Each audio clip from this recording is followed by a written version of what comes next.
चलिए आपको लेके चलते हैं बार्सिलोना, जहां पर स्पेन दौरे पर सीएम डॉक्टर मोहन यादव क्या कुछ कहना है सुनवाते हैं। आज के इस कार्यक्रम में मंच पर विराजमान बार्सिलोना में भारत के काउंसलर जनरल माननीय सुंदर मूर्ति जी इतना बढ़िया भाषण देते हुए मुझे भी बड़ा मजा आ गया। उत्साह से लबरेज, आनंद से परिपूर्ण। इस अवसर पर मंच पर मौजूद हमारे पीएस इंडस्ट्री श्रीमान राघवेंद्र सिंह जी, कमिश्नर सुदाम खाड़े जी, इलैया राजा जी, चंद्रमौली शुक्ला जी और रोहित भाई, तुमने भी गजब किया, कहां से लाया भाषण लिखवा के पता नहीं चला, लेकिन उत्साह से परिपूर्ण। और ये सच में जब मैं आपसे बात कर रहा हूं तो आप सबका भी उत्साह देख करके मुझे ऐसा लगा कि मैं उज्जैन में ही घूम रहा हूं। आपको सबको नमस्कार करता हूं, आपका अभिनंदन कर रहा हूं।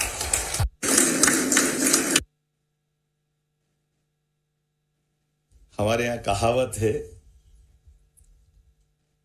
हंडी के चावल सबको नहीं देखना पड़ते, एक आध दबा लो तो मालूम पड़ जाता कि ये पक गए। तो ये जब आपके बीच के हमारे भारत सरकार के प्रतिनिधि यहाँ बैठे हैं और बात कर रहे हैं और ने कहा लिखा हुआ भाषण क्या पढ़ना, मैं अपने भावों को वैसे उद्गार से व्यक्त कर दूं। तो ये नहीं पढ़ रहे थे, ये आपको मैं पढ़ रहा था, इनके बीच के संबंध पढ़ रहा था और आपकी प्रगति पढ़ रहा था, ये जो आनंद आ रहा था, जिसका रोम रोम पुलकित होकर के अपने आप से आवाज दे रहा है। ये बदलते दौर का भारत, यशस्वी प्रधानमंत्री का भारत है, जिसका आज जहां भी बासिंदा बैठा है भारत का, उसका रोम रोम एक ही आवाज दे रहा है, भारत माता की। ये जो उत्साह उमंग है, ये जो आनंद है, ये मस्ती है। हम तो ये बात सही है कि कई किलोमीटर, कई सौ किलोमीटर दूर, और आपकी तरफ देखता हूं तो कई सौ साल की तपस्या के बाद कई कारण से कितने समय हो गए होंगे अपनी मातृभूमि से दूर आकर भी, लेकिन हमारे हाथ में तो परमात्मा ने यश दिया भारतीय लोगों की, जो जहां चाहे वहां स्वर्ग बना देते हैं, उसका आनंद ला देते हैं। यही भारतीय लोगों की पहचान है। काल की नगरी महाकाल की बात बहुत बार हुई है, लेकिन जो काल को बस में कर ले, महाकाल उसी को आशीर्वाद देते हैं। तो काल उसका क्या बिगाड़े जो भक्त हो। तो ये जो महाकाल के भक्त है, जो सुंदर जी ने कहा कि वो समय की गणना की नगरी उज्जैन, उसका अतीत का गौरवशाली पृष्ठ, और ऐसे कई रहस्यों से भारतीय संस्कृति को जो जीते हैं लोग, हमको देखकर सीखते हैं कि हाँ, ये भारतीय लोगों की मजा है, जिसको देख करके लोग अपना गम भूल जाए और आनंद में डूब जाए। होली दिवाली आनंद मना ले साथ साथ। ये अपनी संस्कृति की विशेषता है, जिसके रहने मात्र से किसी भी मोहल्ले, किसी गली, किसी नगर, किसी शहर, किसी भी देश में अगर एक आध भारतीय भी पहुंचता है तो वो पूरा क्षेत्र वाला आनंद में आ जाता है। और हम जानते हैं कि कुछ लोग ऐसे भी हैं जो एक आध आ जाए ऐसे तो मालूम पड़ा कि 5 लीटर के बर्तन में कोई ने एक आध बूंद नींबू निचोड़ दिया तो सबको फाड़ देता दूध को। ऐसे लोग भी है आज के इस दौर में। लेकिन हम भारतीय लोगों की जो पहचान है, आज यशस्वी प्रधानमंत्री के नेतृत्व में, मैं अभी उनसे इतिहास भी पूछ रहा था, ये समझ भी रहा था, वास्तव में स्पेन बहुत ही अच्छा देश, और उसकी आनंद हमको मालूम है। जैसे दूध में शक्कर मिल जाती है, ऐसे आपके आने से इसके आनंद और बढ़ गए। ये एहसास हो रहा है कि हाँ, भारत के लोग स्पेन के अंदर भी, बार्सिलोना में भी जो आनंद बढ़ा रहे हैं, ये हमारे लिए कुल मिलाकर के भारत की संस्कृति को जानने समझने वाले लोग जो भारत को जीते हैं, उनसे ही मालूम पड़ता है। इसके हमारे ऐसे हजारों लाखों उदाहरण हैं। मैं तालमेल मिला रहा था कि मैं आकर आपसे कोई बात कहूं, उसके पहले दिन भर अलग अलग प्रकार के व्यापार व्यवसाय की, राज्य की प्रगति की। वैसे तो ये मेरी 7 दिन की यात्रा, इसका आज 6ठा दिन चल रहा है, लेकिन ये आलोक जी लाहौर को भूल गया। मैं माफ करना आलोक जी, ये जरा आनंद ऐसा आया कि इधर से उधर तक एक ही लग रहा है। जोरदार आनंद करें आलोक जी के नाम कर ऊपर तालियां बजाएं। इंडियन कम्युनिटी लीडर बार्सिलोना के हैं आलोक जी, मस्ताने हैं। हमारे लिए सौभाग्य की बात है, हमारी संस्कृति सूर्य संस्कृति से भी जुड़ती है, और सूर्य संस्कृति के साथ कदम कदम पर हमारे लिए जैसे सूर्य का प्रकाश निकलता है और सारी सृष्टि में प्रकाश छा जाता है, तो ये लोग और वो लोग आनंद में डूब जाए, वही आलोक है। जोरदार अभिनंदन करो आलोक जी के लिए। जो लोग भी सुधारे, परलोक भी सुधारे, उसी का नाम आलोक है। जो हमारे अपने जीवन में कई सारे लोग कई समझ पाते, नहीं समझ पाते, पता नहीं, लेकिन जितना समझ पाते वो हमारी संस्कृति में रोम रोम से निकल करके आता है। जैसे हमारे बीच में कोई देश की पहचान बताए एक आध लाइन में, तो कैसे बताएगा? तो वो भांगड़ा का बहुत अच्छा गीत की फिल्मी लाइन समझ में आएगी। ये देश है वीर जवानों का, देखो आप क्या इसके अपने आप में एहसास होता है। ये रोने गाने वालों का देश नहीं है, ये उत्साह उमंग भरने वाला देश के नागरिकों का समय है। ऐसे समय में जब यशस्वी प्रधानमंत्री के नेतृत्व में दुनिया भारत की तरफ देख रही है, और भारत अपनी अलग अलग प्रकार से सब प्रकार की पुरानी चुनौतियों के बाद भी वास्तव में देश ने जो अच्छाई के आधार पर, अपनी सच्चाई के आधार पर जो साख बनाई है, जोरदार अभिनंदन माननीय मोदी जी के लिए करें, नरेंद्र मोदी जी के लिए।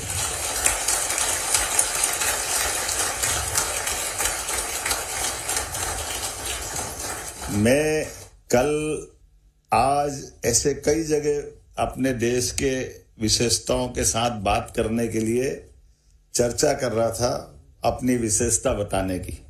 अब मेरे से ज्यादा तो आप बता रहे हो उनकी सारी बातों का, और वाकई अद्भुत भी है। लोग दांतों तली उंगली दबा लेते हैं कि ये भारत वही भारत है क्या जो हमने कहा कि जियो और जीने दो की बात कहता है तो करके कैसे दिखाता है। यूरोपीय यूनियन के देश कितने हैं? 40 से ज्यादा है। कितने हैं? और सबकी आबादी जोड़ लो तो आबादी 74 करोड़ के आसपास बताइए। शायद मैं सही हूं, है ना?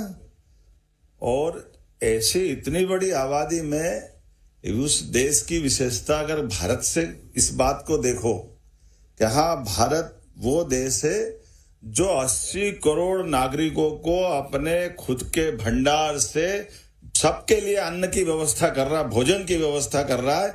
ये हमारी अंदर की ताकत दिखाई दे रही है कि हमारे आज बदलते दौर में भारत की आर्थिक प्रगति की बात देखो तो सारी दूर में दुनिया में कहा 2014 के पहले भारत 11वें नंबर पे था, और अभी मैं भाषण दे रहा हूं तब तक 4थे नंबर पे है। और ये माननीय मोदी जी की चुनाव का ये संपन्न होगी यात्रा, तब तक भारत 3रे नंबर पे पहुंच जाएगा। ये कम बड़ी बात नहीं, जोरदार अभिनंदन करो। ये बदलते दौर का भारत, सारे प्रकार की व्यवस्थाओं के बीच अपने नागरिकों के साथ जुड़ करके, जो अपने 8 करोड़ के आसपास नागरिकों, मुझे मालूम पड़ा कि यहाँ के लिए भी अपन बात करें तो ये आपके विरासत से विकास के लिए स्पेन का बड़ा गौरवशाली अतीत बताते हैं। बड़ी सौभाग्य की बात भी है कि कल्चर से भी प्रेम करते हैं स्पेन के लोग, और अपनी वर्तमान के विकास के लिए, नवाचार के लिए नई प्रकार की व्यवस्था के साथ जीते हुए। लेकिन अगर इस पूरे मामले में देखें तो विरासत से विकास की ओर तो हमारे बहुत सारे एक जैसे विचार, एक जैसी अपनी राजनीतिक यात्रा के वो सब इथिक्स भी जुड़ते हैं। जब हमको विरासत से विकास की बात करते तो इसीलिए तो भारत भी कहता है कि कुछ बात है कि हस्ती मिटती नहीं हमारी। इकबाल क्या कह रहे हैं? यही तो कह रहे हैं कि हाँ, हमारी अपने अंदर की अच्छाइयां ऐसी है। यूनान, मिस्र, रोम, बड़े बड़े देश मिट गए जहां से, लेकिन कुछ बात है कि हस्ती मिटती नहीं।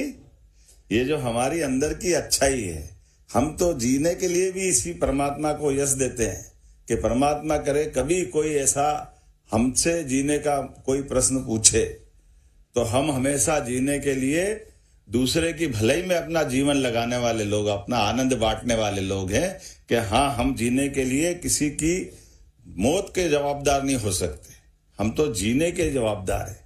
इसीलिए फिल्मी एक फिर गाने की लाइन याद आती है कि जोत से जोत जगाते चलो, प्रेम की गंगा बहाते चलो। ये हमारे अपने केवल बोलने के भाव नहीं है, ये हमारे जीवन पे उसको धारण करने के भाव है।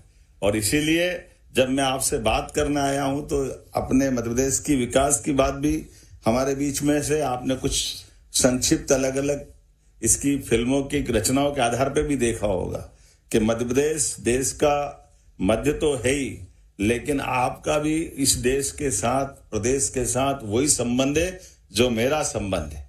आपके साथ उस रिश्ते को, आपके साथ उस गहराई को बांटने भी आया हूं और ये भी बांटने आया हूं कि हाँ, हम हमारे क्षमता से, योग्यता से आपने गुजारे प्रत्येक समय के साथ उस सारी कठिनाई के आरों अवरों से आपने अपनी जो पहचान बनाई है यहाँ, क्योंकि ये बात सही है कि हमारे बीच में से मुट्ठी भर रेत से जो सुख की कामना होना चाहिए, रेत में भी जंगल में मंगल करने का काम हमारे सारे अनिवासी भारतीयों ने किया है, जो अपना घर छोड़ के यहाँ आए और अनजान जगह पर अपनी साख बनाना, ये पहचान बनाना, और अपनी पहचान से वो भारत के लिए भी एक तरह से केवल वो एम्बेसडर नहीं है, आप भी राजदूत हैं भारत के, जो जहां भारतीय खड़ा है वहां से वो अपनी पहचान बनाता है। इसलिए आज के इस बदलते दौर में भारत जब एक वैश्विक ताकत की तरफ भी बढ़ रहा है, आर्थिक महाशक्ति की तरफ भी बढ़ रहा है, और भारत का बढ़ना किसी के लिए कभी चुनौती नहीं हो सकता है। भारत का बढ़ना भारत के लिए भी उतना ही जरूरी है जितना विदेशों में आपका सक्षम होना जरूरी है, आपका सबका भी उसी प्रकार से, क्योंकि यही तो भावना हमको जियो और जीने दो की तरफ ले जाती है, जिसके भरोसे से हम जहां हैं अपने अपने तरह से भारत के लिए, भारत के प्रतिनिधि के नाते से सब प्रकार के विकास के मामले में अग्रगण्य है, आपकी भूमिका सबसे आगे। और मैं इसी नाते से बताना चाहूंगा कि मध्य प्रदेश सरकार ने भी ऐसे सभी क्षेत्रों में, आप यहां से बैठ करके जहां जब आए थे तब भारत में हो सकता चुनौतियां थी, कठिनाइयां थी, परेशानियां थी, विकास के रास्ते में हमको वो सारी मुकाम की जरूरत थी जो विदेश से कहीं मददगार हमको थी। लेकिन आज बदलते दौर में भारत सहित सभी राज्यों के अंदर माननीय मोदी जी ने वो सारी अनुकूलता बनाई है। कई सारे ऐसे प्रयोग भी हो गए जो मेरे बारे में बता रहे थे। मैं अभी हाल यहाँ कल से तो स्पेन पे हूँ, लेकिन ये बात सही कि मुझे फल की दुकान वो तो नहीं मिली जहाँ मैं डिजिटल पेमेंट कर दूं, लेकिन वहाँ फल ठेले सब्जी वाले क्या मिल रही है। ये बदलते दौर का भारत है, ये जो टेक्नोलॉजी को अपनाने के लिए कितनी तेज गति से। अभी एक ही बात बताइए, केवल हमने अपने छोटे से छोटे आदमी को डीबीटी नहीं कर रहा है, यहाँ मैं अगर निवेशकों के बीच में भी बात कर रहा हूँ तब ये बात बता रहा हूँ कि मध्य प्रदेश ने अपनी एमएसएमई की, हेवी इंडस्ट्री की पिछले 5 साल, 7 साल, 8 साल तक की भी देनदारी करना थी, जिसको हमारे कमिटमेंट के आधार पर इंडस्ट्रियां लगी थी मध्य प्रदेश में। तो हमने कहा कि हाँ, हम आपको इस प्रकार से ये छूट देंगे, और छूट भी नगद में देंगे। और नगद में भी कैसे देंगे? डीबीटी के माध्यम से, जैसे गरीब से गरीब आदमी के भी उसके हक के पैसा सीधे डीबीटी से उसके खाते में जा रहा है। ऐसे लगभग 1.5 साल हुआ हमारी सरकार में, लेकिन हमारी सरकार के माध्यम से 5,200 करोड़ का पैसा उनके खाते में डालने का मध्य प्रदेश ने अपना रिकॉर्ड बनाया, सीधे सीधे हमारे भरोसा करने वाले लोगों के बीच में कोई नहीं।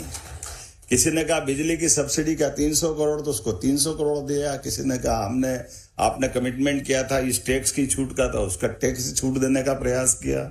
जो अभी आपने कहा कि जमीन जो लगभग किसी भी प्रकार की इंडस्ट्री लगाने के लिए मध्य प्रदेश ने अपने लैंड बैंक में पर्याप्त लैंड बैंक इकट्ठा किए, और लैंड बैंक के आधार पर हम अपनी इंडस्ट्रियों के लिए न केवल उनके विकास के सारे पैमाने पूरे कर रहे हैं, बल्कि उनकी जो जो जरूरत है उसकी तुरंत पूर्ति कर रहे हैं।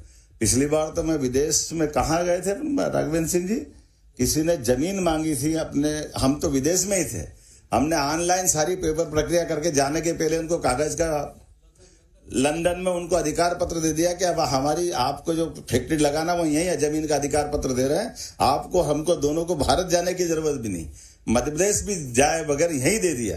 जैसे अभी हाल हमारे उच्चायुक्त जी ने बताया है क्या हमने यहाँ एमओयू कर लिया, क्योंकि जब अपने ही तो कहते कि तुरंत दान महाकल्याण, करनी है तो तुरंत ही करो, काहे की देर करना है।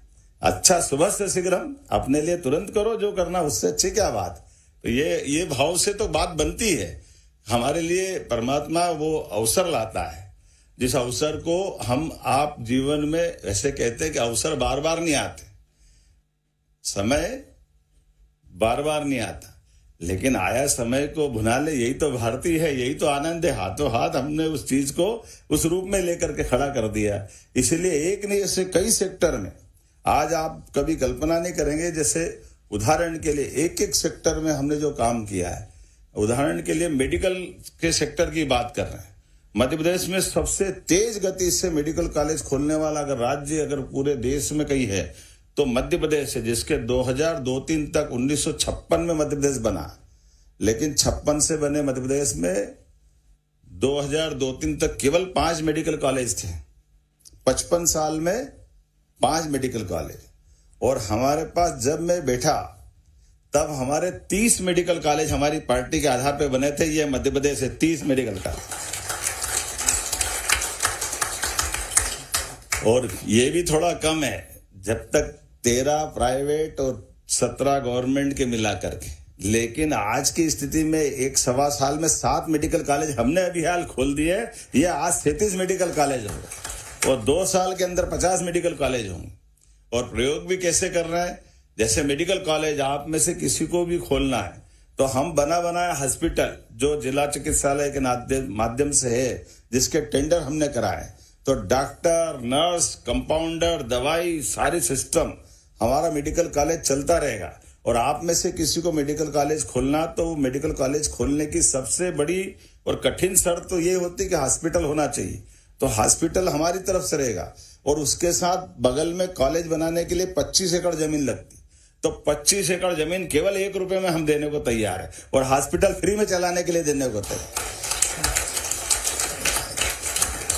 केवल 1 रुपए में आप अपनी जमीन लेकर के आप मेडिकल कॉलेज बनाइए, 2 साल तक उस हॉस्पिटल का उपयोग कर लीजिए। आप अपने बलबूते पर 2 साल में जो फीस लगने वाली है बच्चों के लिए, कभी आप कल्पना करना कि मध्य प्रदेश और देश माननीय मोदी जी के नेतृत्व में कैसे बदल गया है।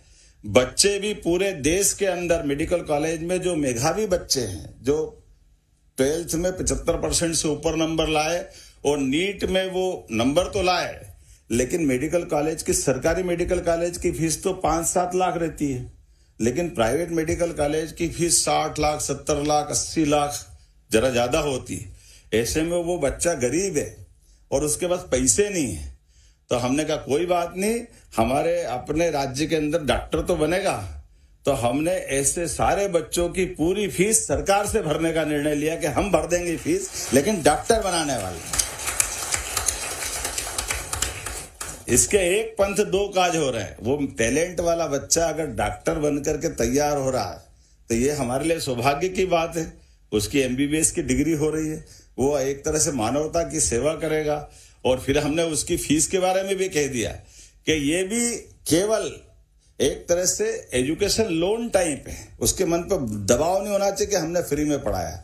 जब वो वापस डॉक्टर बनने के बाद नौकरी करने की सोचेगा तो सरकार उसको 5 साल लगातार काम करने का मौका देगी कि बेटा अब तू पैसा चुका देना, कोई बात नहीं, अगले तेरे भाई को फिर मौका मिलेगा। ये लगातार क्रम चलता रहेगा ताकि हमारे बीच में ये जो अच्छाई की बात है। और इतना ही नहीं, कल जैसे हम इंडिटेक्स की उस फैक्ट्री में गए थे, उनके अच्छे नियम उनने बताए कि हमारे लिए आजकल ये जो खासकर उत्पाद, मुझे लगता है टेक्सटाइल की बड़ी, वो अपने आप में बड़ी कंपनी है और उस बड़ी कंपनी ने कई सारी बातें सोच के चली।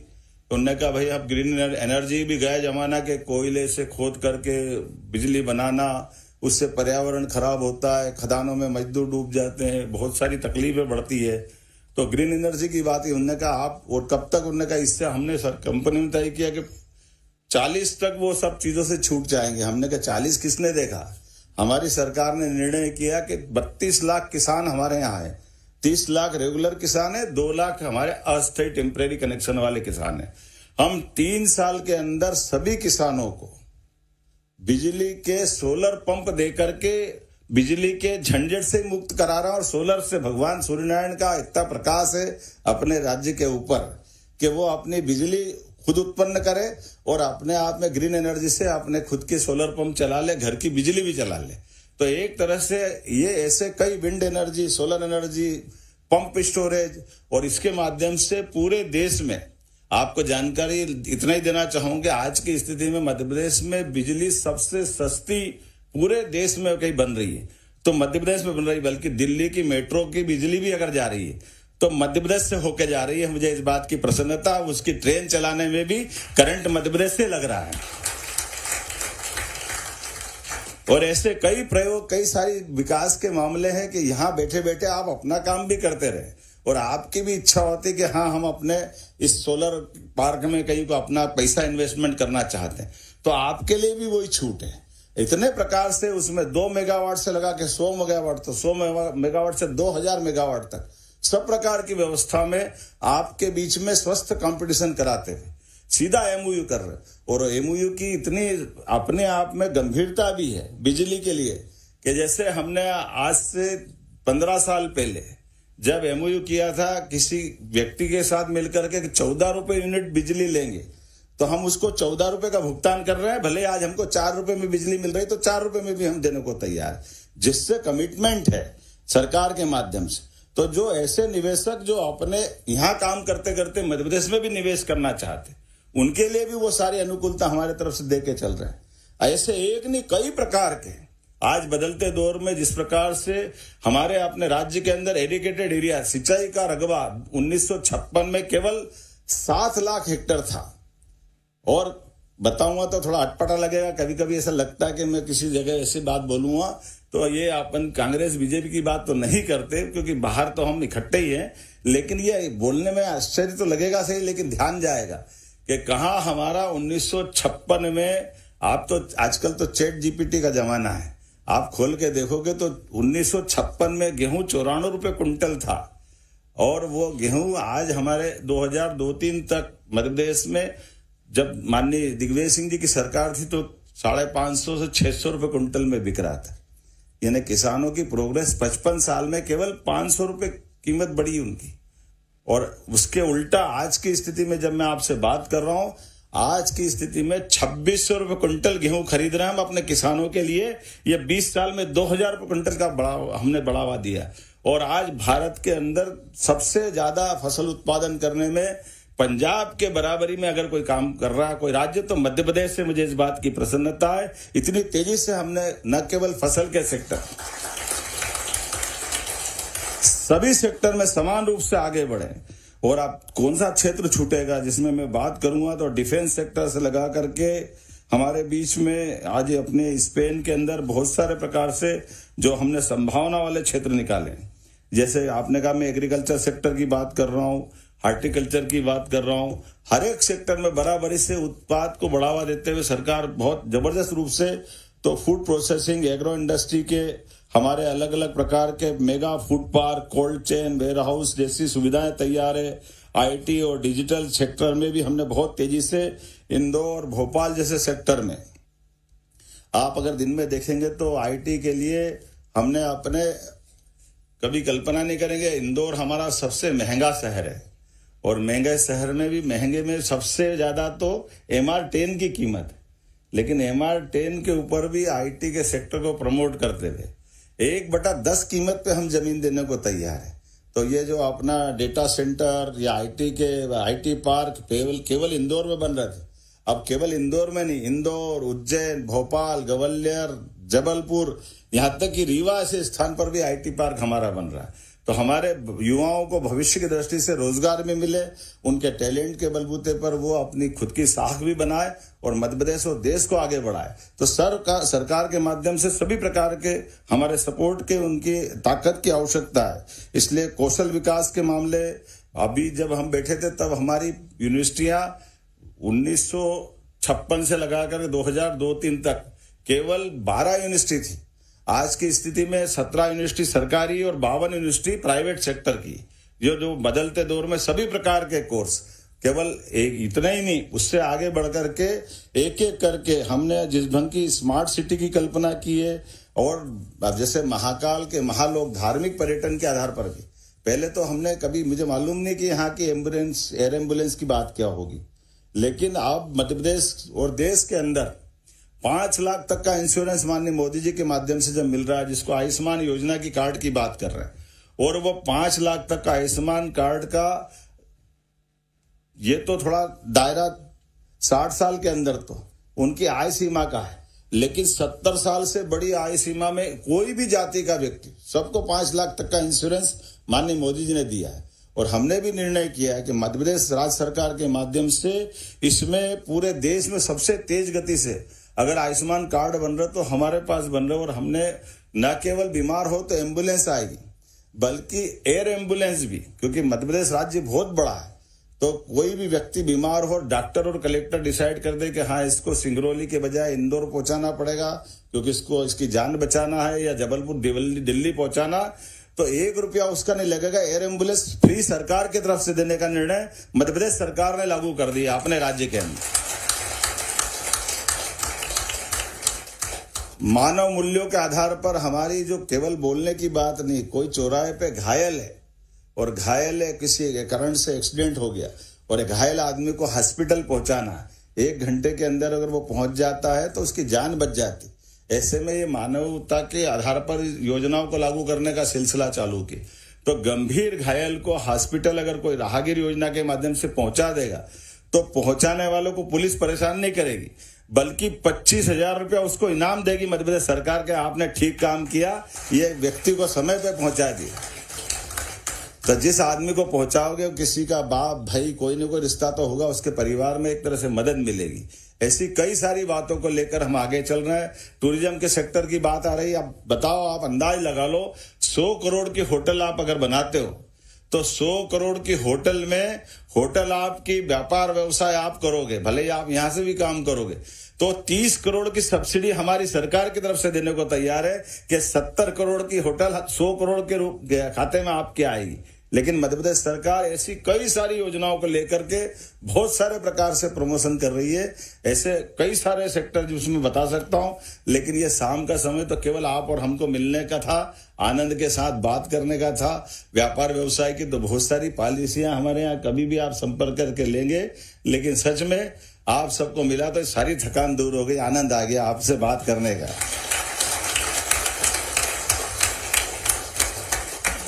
तो आज के इस अवसर पर आप सबका वंदन, अभिनंदन, बहुत बहुत धन्यवाद।